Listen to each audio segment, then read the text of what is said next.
he'd grab me by the shirt and he'd raise his fist, but he actually wouldn't punch me because Mm. we both knew that crossed the line. I want to go out with my friends or do something on my own. It would usually come as some sort of a sacrifice. He wouldn't talk to me for a week, or he would sleep on the couch. I threatened divorce maybe 3 or 4 times in my 25-year marriage, but in my mid-50s, there was nothing holding me back at this point. And so I decided to leave. I didn't realize that hiking these 4,000 footers was a thing. There were Wow. drifts up to 7 feet. It's just a nasty place to go, and I wanted to hike it. The only thing is I wasn't afraid of Mount Washington in risking my life. I was afraid of telling my then husband that I wanted to do it. Wow, really? It was that.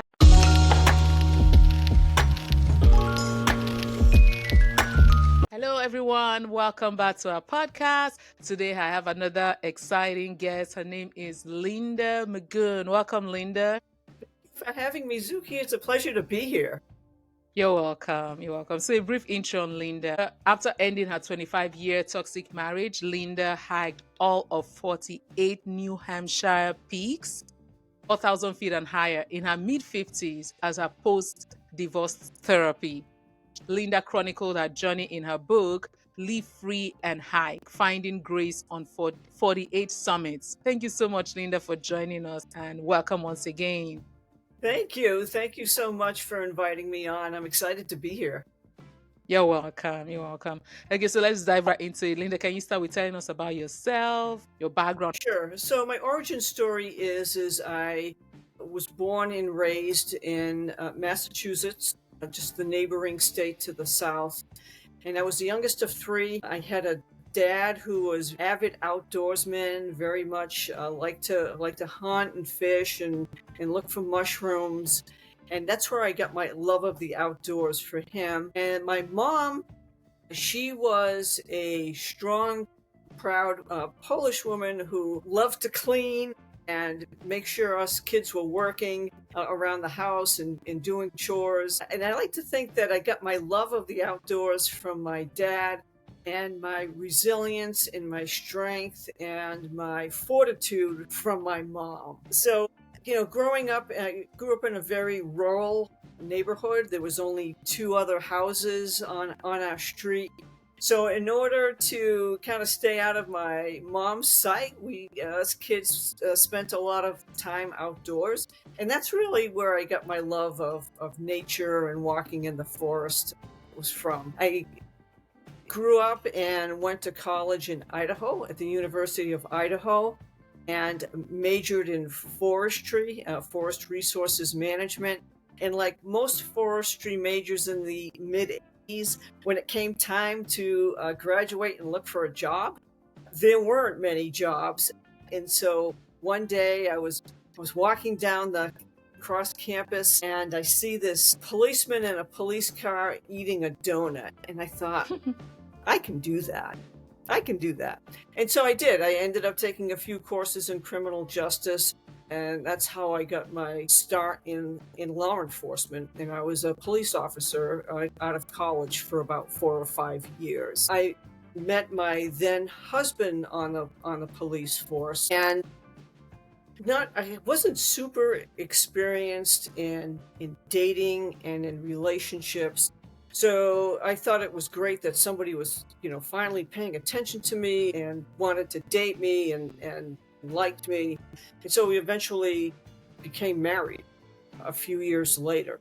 However, as soon as we became married and we both quit the force to pursue more day jobs, something that was a little more less stressful and more stable. And as soon as we became married, what was once attentive behavior now became more controlling and jealous behavior. I don't know if any of your guests or your listeners can relate to that, but that was just that is, as you probably might know, that is just kind of the start of what a controlling and eventually an abusive relationship looks like, right?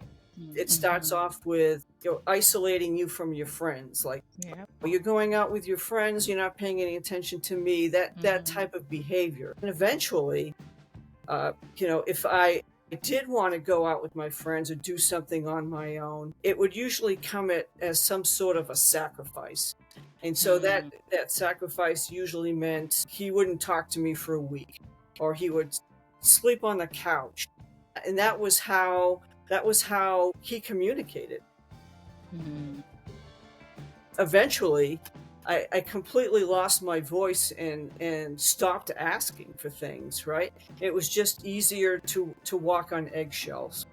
Yeah. And after that, that becomes your new normal. So you don't even realize you're doing it.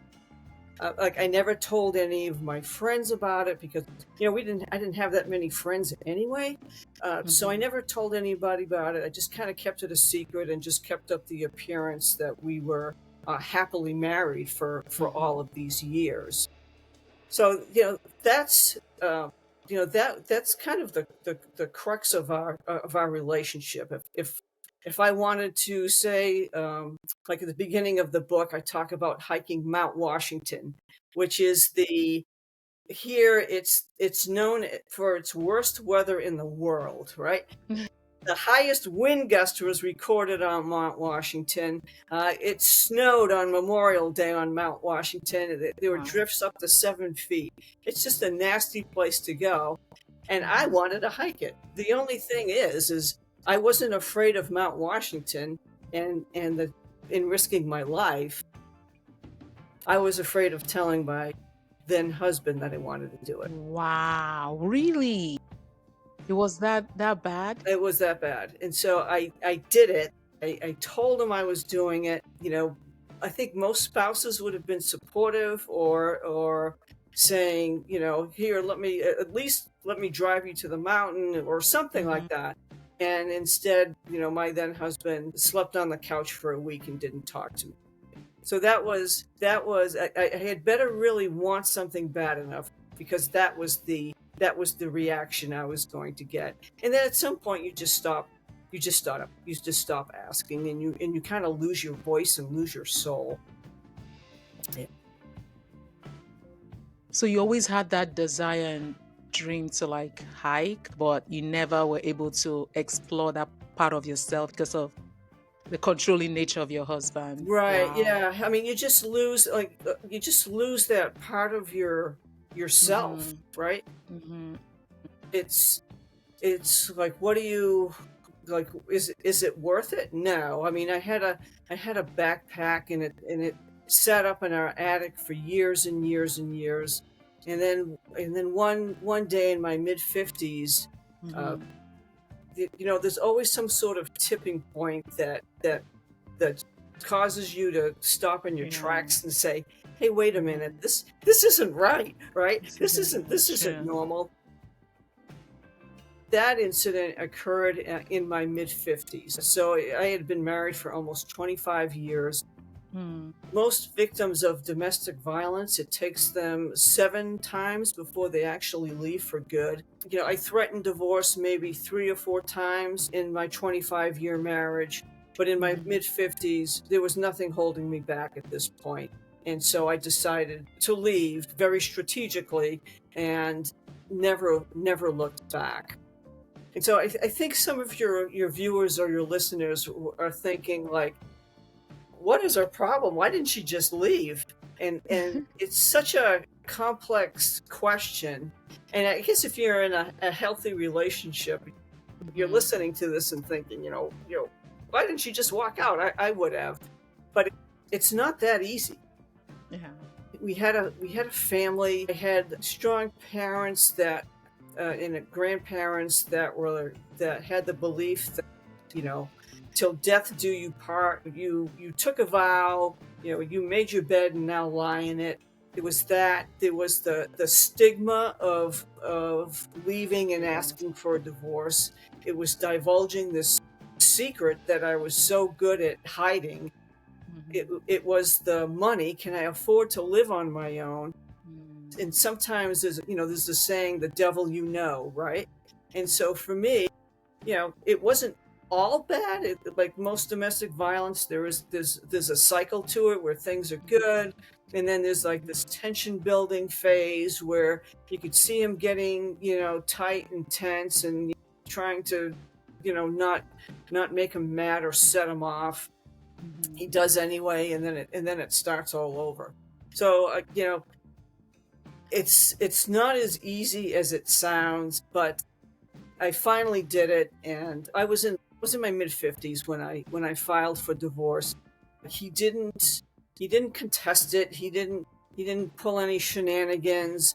Like most bullies, I think if you call them on their behavior, then they become cowards, and he was the ultimate coward. He really was. Wow, interesting. So throughout the marriage, the 25 years, he never saw his own toxic controlling behavior, and he never sought help for it, like therapy, counseling, or anything. You're too funny. Yeah. So the idea of having him seek counseling was just completely out of the question, or marriage counseling was just out of the question. And when you're in the thick of it, you don't have the awareness. True. And you're a different person. I'm a different person now than I was 10 years ago.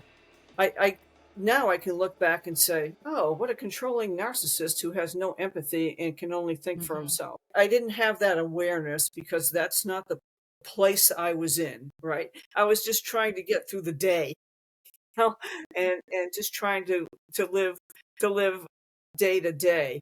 It wasn't something that you can, at least I didn't step back and look at it.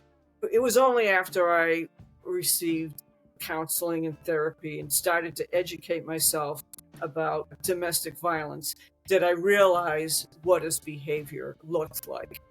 So, yeah. Interesting. I like how you keep calling it domestic violence, because even though there was no physical abuse involved, the emotional and mental abuse was really, really bad enough, right? So yeah, you're so right, Zuki, and I'm hesitant to call my relationship abusive.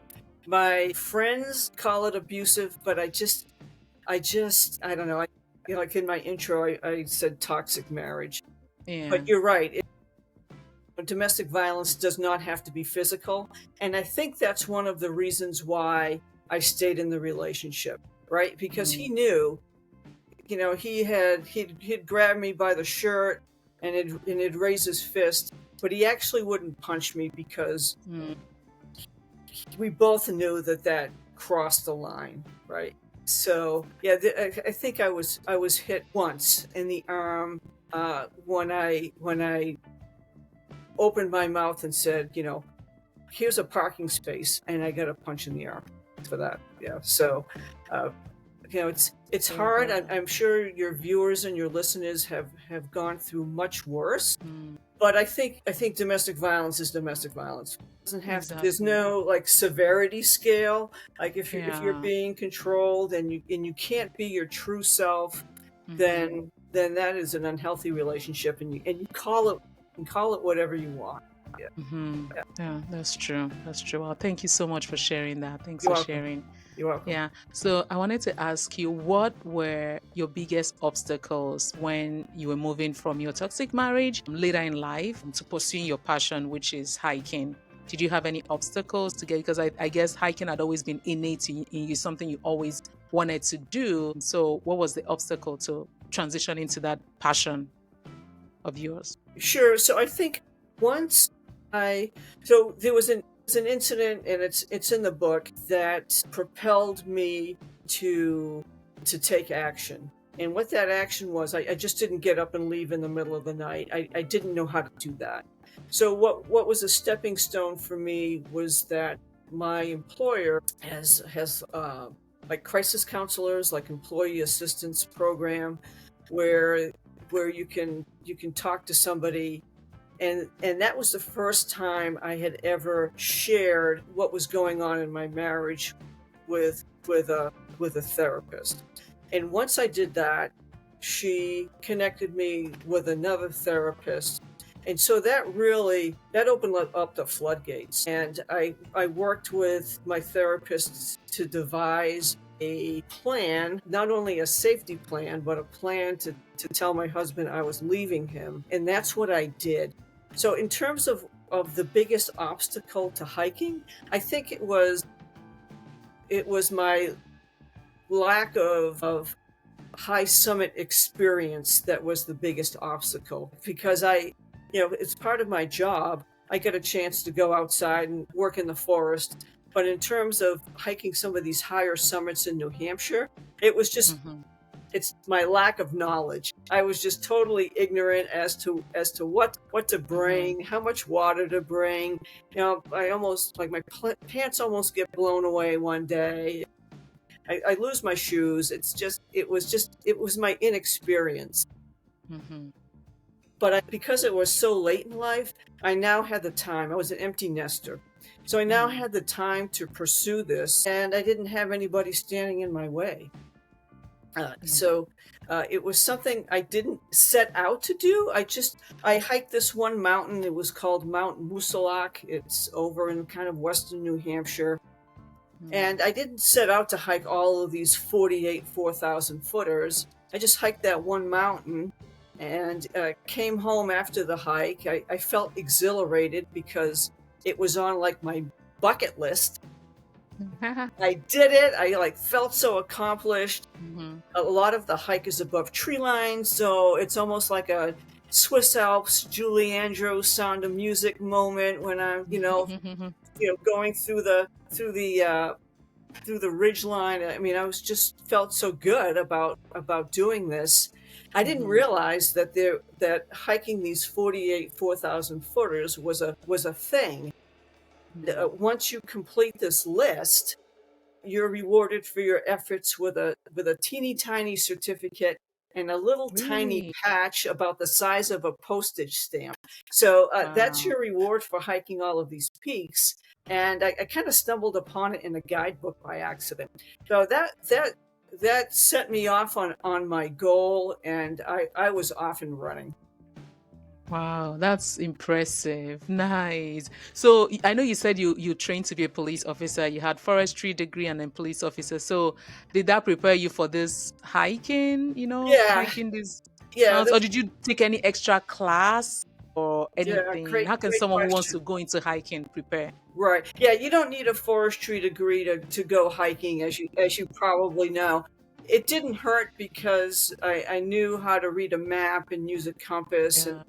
But I did take a survival class for women through our state's New Hampshire Fish and Game Department.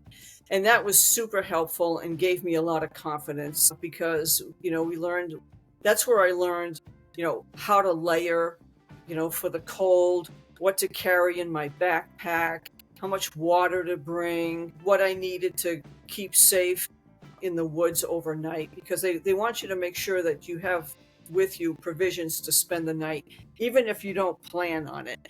And so I learned a lot. I learned I was totally unprepared, and I ended up getting like a bigger backpack, and I had trekking poles to help my knees, and just all of these little things that I detailed helped me along. Eventually, I started communicating to my coworkers what my goal was, and some of my coworkers, we went together on some of the higher and longer treks. But most of them I did alone, but I was grateful for the companionship for some of these most longer and more dangerous ones. Wow, that's awesome, impressive. Before we started recording, I think I told you that last time I hiked Mount Rainier with a friend who is an avid hiker, So, and I remember before we started our hike, we went to an REI store, and she was just buying up things like snacks, energy drinks, and then she also bought a chain for her shoes, like a hiking boots, like a snow chain for the hiking boots. Micro spikes, yes. I had no idea what those were, and I didn't understand why she was doing that, but I quickly understood when we started hiking, because Mount Rainier, like at some elevation, you start seeing snow. Even though it was summer, there was still snow on some elevations. So, my God, it was so hard hiking on the snow because, like, I didn't have the spikes, so I kept on sleeping. Yes. So she bought a pair for herself, but not for you? Yeah, because I didn't see the need. She wanted to buy for me. I was like, I Oh, don't okay. need that. Like, I don't need to spend all that money. I'm not a hiker. I'm just Well, coming with you. yeah, yeah. Microspikes are your friend, and for your listeners and viewers, they're exactly what they sound like. They're a set of chains to go Hmm. on the bottom of your boots, and you kind of feel like Spider-Man once you have them on. Yes. Boy, if I was her, I would have given you at least one. At least one foot would have been okay. Well, she gave me her pose. Like, I just was so unprepared. I had no idea, right? So I think a lot of times, like, we imagine hiking, and I mean, it's fun, but there are so many things, like you were saying, you had to go through the survival class to know what kind of food. And then she also had the water. I think there's this water bottle. It's like a cloth, and then you put like just so many things I never knew about. So for anyone who wants to start hiking, can you like give an maybe additional information on the kind of things you can, like gears or Yeah, wears, to prepare sure. for? So I have to ask you, are you still friends with her? Yes, I am. She wants us to do another hike, but I'm like, I'm still recovering from last year Oh, summer's hikes. so here's the website you need to go on. So you can go on Okay. this Suzuki. It's called hikesafe.com. HIKESAFE.com. And what it is, it's a website that kind of gives you the what essential gear to bring on a particular hike, whether it's the summer or the winter. And it gives you a little quiz to see if you're prepared or not for the element. Here in New Hampshire, we have a lot of folks that get in trouble in the White Mountains because it's only an hour from Boston or an hour from very populated cities like Manchester, Nashua, Boston, Worcester. And so it's right up the highway, and it's a huge draw for tourists who underestimate the seriousness of the Yeah. consequences if you get in trouble. So what Hmm. Fishing Game did is they started selling these hike safe cards, which is kind of like an insurance policy that if you got into trouble, you wouldn't be charged for your rescue.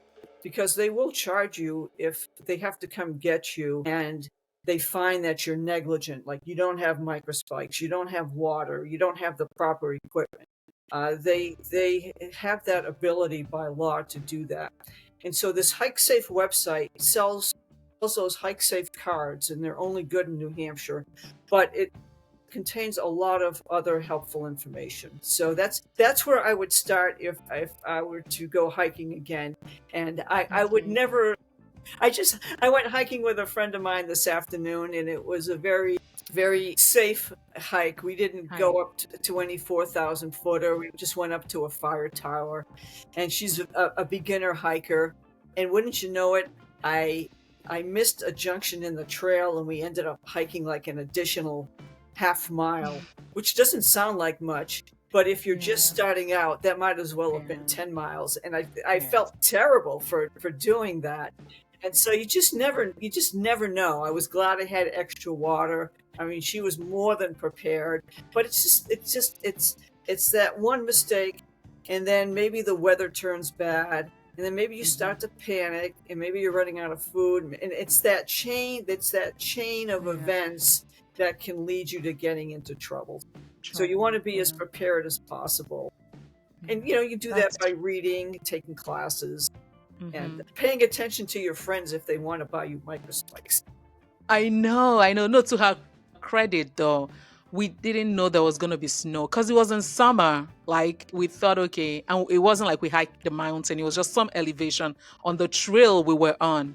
So she bought the spike because, like, okay, let me just buy the spike because she hikes, so she knows what's out. Then I was like, I'm sure, but I learned quickly. Yeah, thanks for that information. Yeah, It's better to be over prepared than under prepared, especially when you're hiking. right. Have you had any fun hiking experiences, maybe like seeing an animal like a bear or a lion or something in those in that elevation?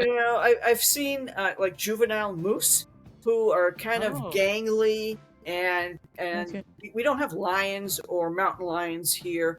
We Mm-hmm. do have black bear, but that's a species of bear that's not going to eat us like a grizzly bear or brown bear would. They're very, they're very shy, and you're running one way and they're running the other.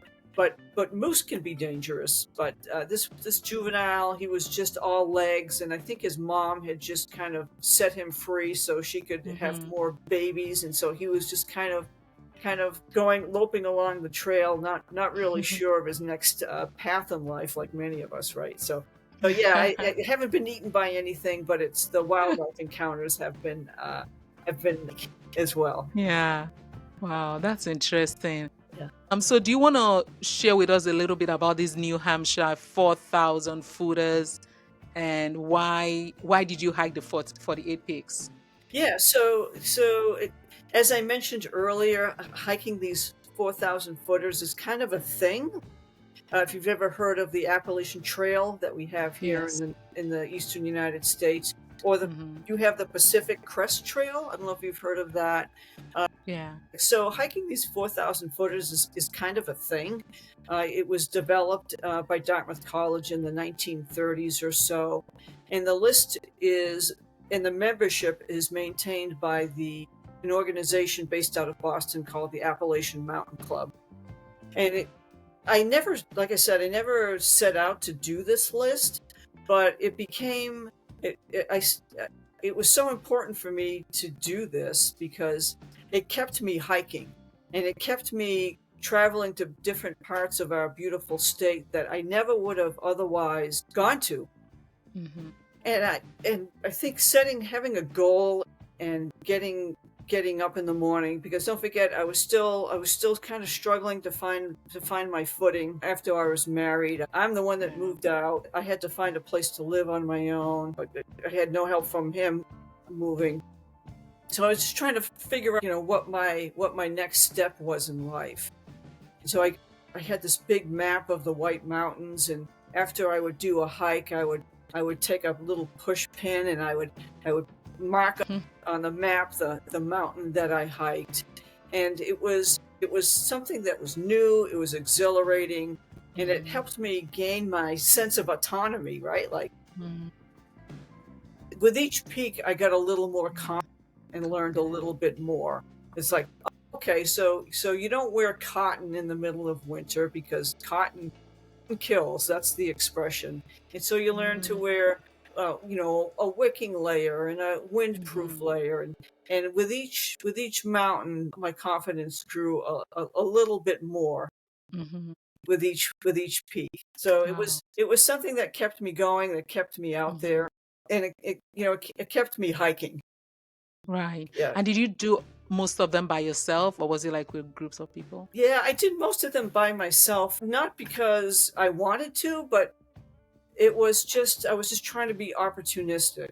And so if Mm-hmm. it was a nice day and it wasn't raining and Mm-hmm. I didn't have anything going on at work, any meetings or anything like that, then I would take the opportunity to hike. I kind of liked the freedom to choose where I wanted to go, the Yeah. trail that I wanted to take.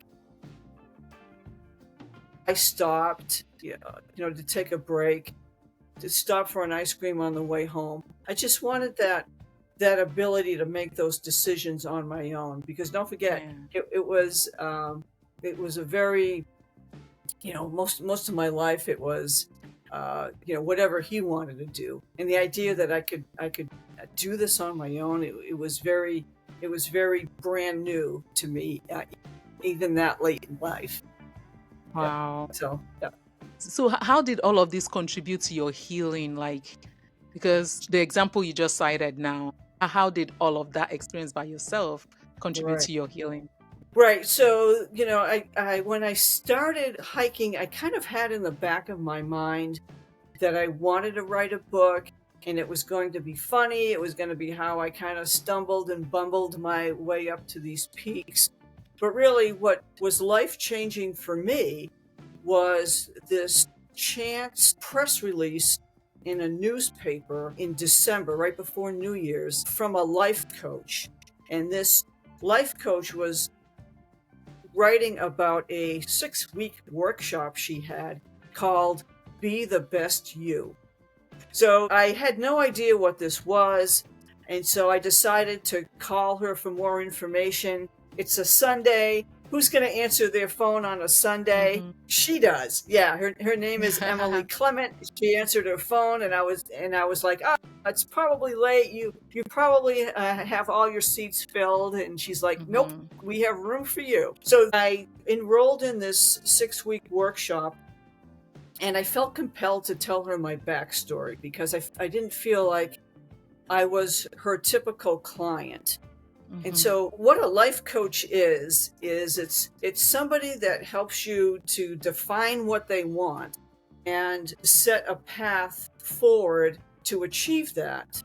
So they, like, unlike my therapist, who is kind of rooted in the past and they're trying to heal your past trauma, a Yeah. life coach meets you where you're at and helps you define what you want and how to get there.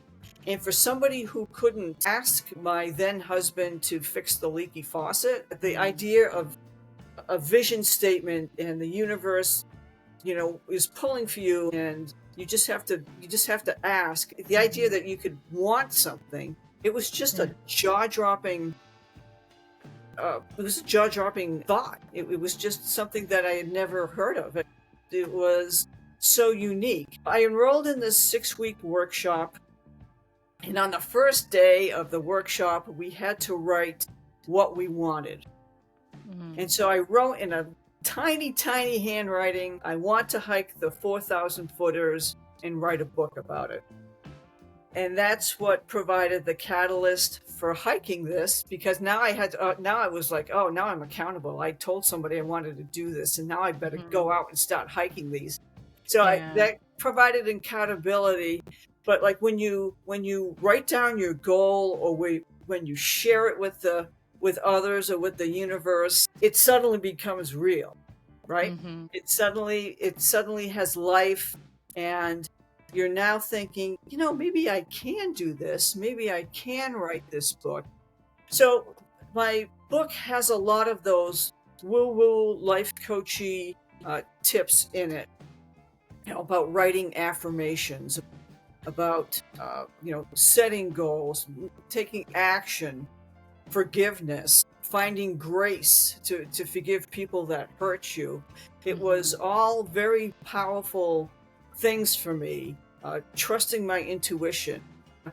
I didn't even know what intuition was. I was guided by fear for 25 years. Fear of making him mad, fear of walking on eggshells. I didn't know what my intuition was, but through her and through these hikes, I learned to listen to my intuition, learn to trust it, and it guides me to this day. So it's that we're still friends. We still work together to this day, helping me define what the next book is, what the next chapter. But I mean, it was that encounter was truly life changing, because now I had the tools. Now that I had the time and the availability, and I was kind of free. Now I had somebody to teach me the tools to use to get from point A to point B. Wow, that's so awesome and encouraging, like getting your healing from not just doing, but also sharing with others. It's one thing to do these hikes and keep all these experiences to yourself, but you're also giving back by writing it, putting it in writing in this book so that people can also read and learn. Wow, I love Yeah. that. Yeah, thanks. I like to say that, everybody has their own 4,000 footer. You don't need to hike Rainier or Mount Mm-hmm. Washington. Sometimes just being out in nature is so healing in of itself. You True. just walk to your neighborhood park, or walk to your mailbox. But if that type of movement, that physical activity, that helps you sleep better at night. Sleeping better at night makes you feel better in the morning. It's just so helpful. And that's just between hiking the peaks and engaging with life coach Emily, and then my therapist. I can't give her enough credit. That was like my three-legged stool to get me out of this, out of the self-blame that I was in. It's like, well, what did I, because you keep asking yourself, what did I do to make him mad? Now what did I, and you keep, anybody that's been in abusive relationship, they keep going over in their head what they've done wrong. And, it's like, you haven't done anything wrong. It's not you, but that's the mindset of somebody that's in that type of relationship. Yeah, part of the book is some of the themes are that it's never too late to start over. If I can hike these mountains, I started in my mid-50s. It took about 4 years to complete them all. If I can start over and leave an abusive relationship in my mid-50s, hike these mountains, write a book, it's never too late. Set a goal, get help. I was reluctant to ask for help, and that's something that I learned to do once I found my voice. So all of those things, I think, really contributed to my sense of autonomy and my well-being, and I've never been happier. Wow, that is awesome. That is awesome. It's never too late to start out. Never too late, Wow. Thank you for giving context as well to how long it took you, because you said it took you 4 years to hike them. So it's gradual. It's not like you accomplish all of it in 1 year or in a short time. It's a process. Right. Yeah. There's no like statute of limitations. You can take as long as you need to hike this list, and you send it into the Appalachian Mountain Club, and they'll send you your certificate and patch. And it's never too late to hike Mount Rainier again, Suki. I hope you have a chance to do that. Fingers crossed. I hope I make it out there again bravely. So I was gonna also mention, as we were speaking, so it seems like having, like, for someone living like an abusive, toxic or relationship, or even a job or anything that didn't serve them, having something else to, like maybe a passion or a dream or a desire, to turn all of that time and attention to, would also help jumpstart or facilitate your healing process, right? That's what I'm taking from your story as well. Yeah, because I imagine if you didn't have this like passion, I mean, it might take longer to heal and unravel yourself from all the experiences you had in your marriage, but this path kind of helped you also quicken the healing. Absolutely. Yeah, you're so right. It doesn't have to be hiking. Maybe it's quilting or something, needlepoint, or some sort of hobby that you maybe have yet to discover, or maybe something you always wanted to try. Maybe it's cooking or baking or needlepoint or something. It doesn't have to be intense. You don't have to lose your pants on top of a mountain. It's a way to rediscover yourself and your passion. And that's how we grow, right? As people, that's what makes us happy, is to set goals and try to work towards them and take teeny tiny steps, right? Action is rewarded. Maybe tonight you'll go to the Hike Safe website, and tomorrow you'll research something else, and then maybe the next day you'll go to REI and become a member. It's just a very gradual, that one tiny step at a time is really what moves the needle in that direction. Yeah, well said. Okay, so are there other mountains you're planning to hike? And for these 4,000 footers, footers, what's the typical mileage from start to end? Yeah, so some of them are as long as 16, 18 miles out and back. That's very unusual. I would say the majority of them for a round trip are between 8 and 12 miles.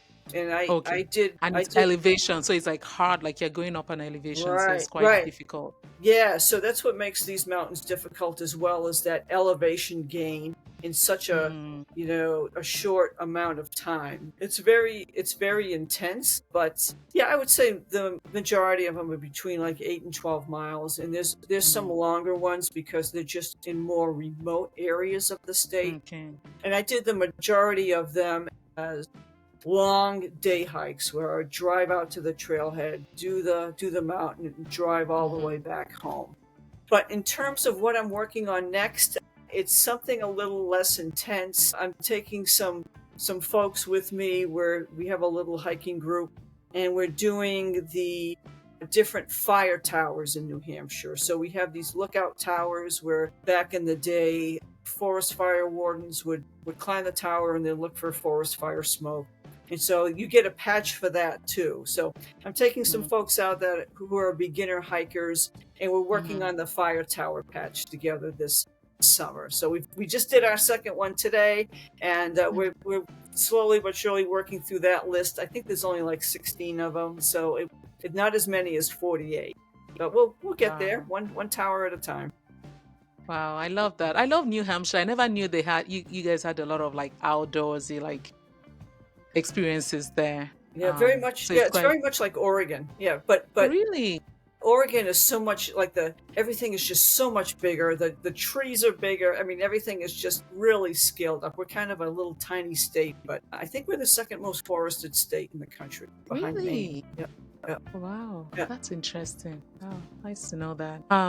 Okay, so are you planning any trip outside New Hampshire? Any hiking, like real long hikes? Yes. Well, I hope the Grand Tetons count because I'll be going out there in August doing some hiking. Nice. Yeah. The Great what? The Grand Tetons in Wyoming. Okay. Okay, I never heard that. Interesting. Okay. All right.